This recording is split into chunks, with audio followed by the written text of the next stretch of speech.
how to make a scatter graph for any particular data in MS Excel. So hey guys, welcome to this tutorial. In this tutorial, I'm going to show you how you can easily create a scatter graph for your data sets in MS Excel. So as here you can see, we have this sample data right here for which we will be creating a scatter graph. So as you can see, the data is about the months and their consecutive profits. So in this column, we have the months and here we have the consecutive profits. So let me show you how you can plot a scatter graph for this particular data. So the first step involves selecting that particular data and fields for which you want to plot them on the graph. So from here we will be selecting the particular data. I am not selecting this data as this is just a representation for the total profit.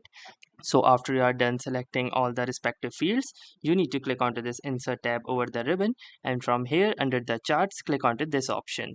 You can also click onto this drop down arrow and it will give you different types of scatter chart. The first one is a scatter chart. The second one is a scatter with smooth lines and markers. We also have a scatter chart with smooth lines, and we also have two more with straight lines and markers and with just straight lines as well. So if you just want a scatter chart, you can click onto this first option, and here you can see that we have a scatter chart for this particular data in our MS Excel.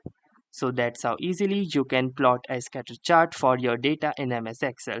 If this video was helpful to you, consider giving this video a like.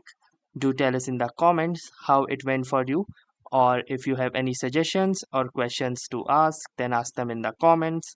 And also don't forget to subscribe to our YouTube channel for more such exciting and helpful video content. Thanks for watching and have a nice day.